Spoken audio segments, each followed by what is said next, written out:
great to have you here. Today I'm going to chat to you about something nobody else is talking about, but I know it's happening and you need to know about it.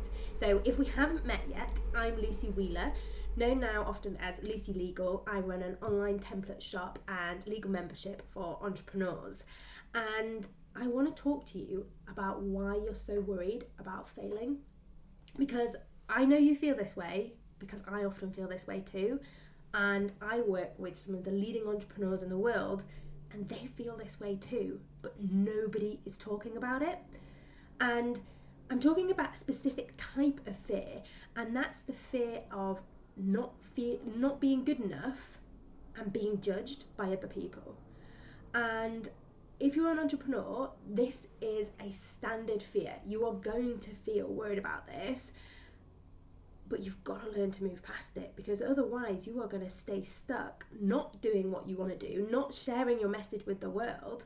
And then why did you go into entrepreneurship? If you can't share your message and you can't get out there and get the clients and do the thing that you love, you're just going to stay stuck.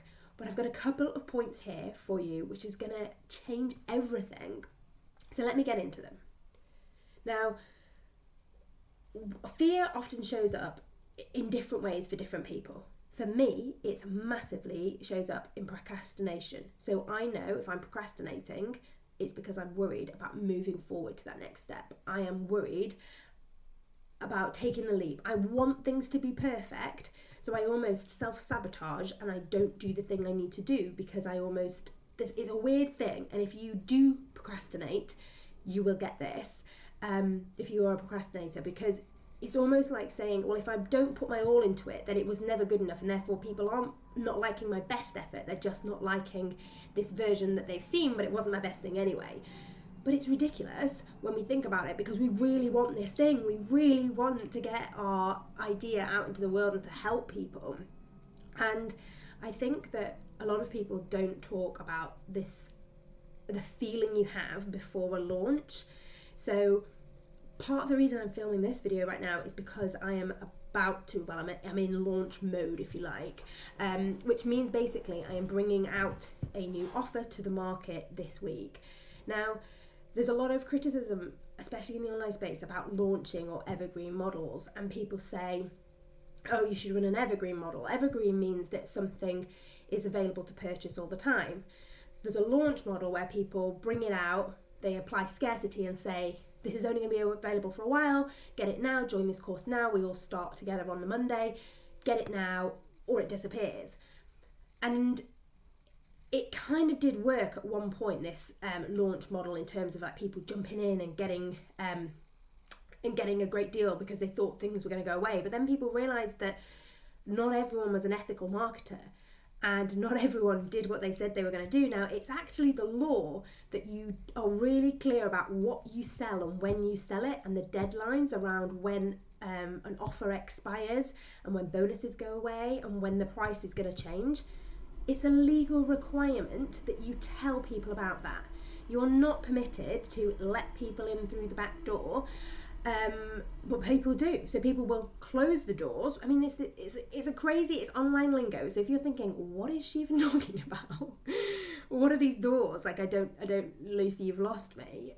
They're online phrases, and it's about saying basically someone can buy from you or they can't. And it's criticised because why would you ever close the doors to your shop? Like, you don't see big businesses closing their doors. You don't see John Lewis just say, oh, sorry, we're not in launch mode today, we're closed. That's not what they do. They have a launch, they have cycles, they invite people in for sure, they'll have busier periods for sure, but they don't then say, oh, we're not selling today because we've not launched something. But sooner or later, you are going to get to the point where you want to bring something new into the world, so you're going to have to launch it. And that's where we are right now. We have stopped selling something, and it was actually a really hard decision to decide to stop selling this product.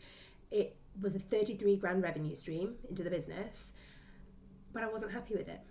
I knew it could be better, so I've gone away. I've made it. I stopped selling it, because although it's bringing revenue in, I was like, I this is my reputation. Like, I want it to be the best. I know it can be the best. I really want to help people. And whilst it was good, it was not what I wanted, and it wasn't serving everyone as best as it could. But then you get to the point where you're ready, you have to launch. So whilst there might be some people saying, well, I don't use a launch model, you've got to bring your product to market. And it's at this point you're going to feel the fear of it not being good enough, even though you've gone away and tried to make it better. The fear of judgment and the fear of failure. And I would ask you, whose judgment are you worried about? Are you worried about Anna from work, what she's going to say and think? Because really, does her opinion matter? Or what about Steve, who lives on your street? What does he think? Are Steve and Anna your ideal customers? Because I'd imagine that they're not. And if they're not, then it doesn't really matter what they think. And we have to learn, as an entrepreneur, people will say it's a mindset thing. And they're kind of right, which is a little bit annoying if you're not someone who's woo, that people say you have to work on your mindset. And what they mean is when it gets to a point where you are thinking you're not good enough, you have to be able to continue to show up. You have to not self-sabotage. You have to know that what your trait is, procrastination, self-sabotage, whatever it is, and you have to make sure that you've got the plan in place. And then when you've got the plan, you actually do it. So for me, I've been in a real wobble. I'd got the social media ready. I knew what I was doing. And then I keep being like, oh, this could be better, or I'd change it, or but if I really want to launch on this date, and like, just all of the things, when you take a step back, you're like, okay, this is really silly. Like, nobody in the outside world knows anything that's going on, and you're like worrying about these things, and they are important to you. I get it. I know I really wanted to launch something on a specific date because it's 5 years since we launched the business, so I do want to hit that deadline, and I know those things can be important to you. And I wanted to share with you 3 things that I think will be really helpful for you today. Excuse me.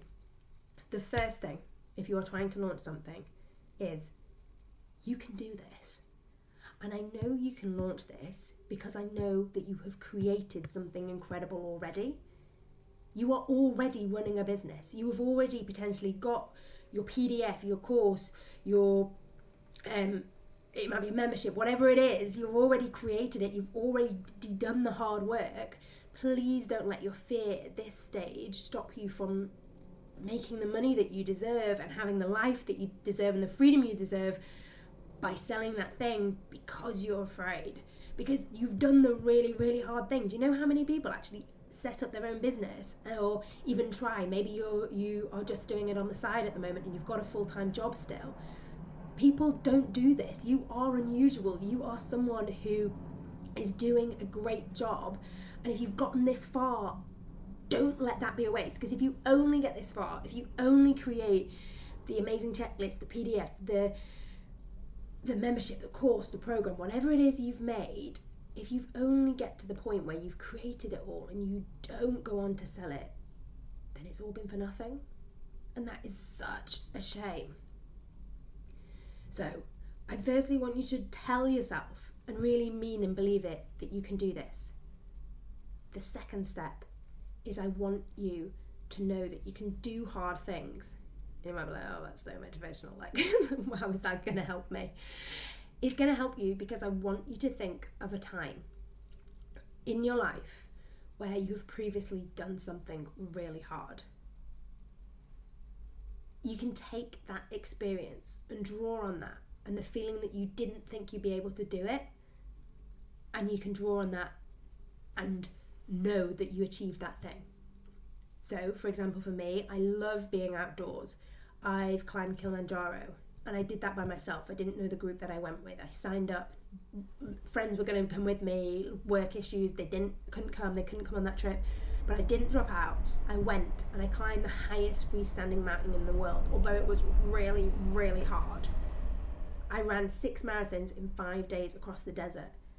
The whole run-up to doing that, no pun intended there, but whilst I was training for that, I did not think I was good enough. I did not think I was going to be able to do it. I was riddled with anxiety the whole time. Probably the feelings that I'm feeling now ahead of this launch, and I had no prior thoughts that I could do this before. I'd never run an ultra marathon before, and definitely not in the desert. and I've got blonde hair and pale skin, and I was like, I'm gonna burn.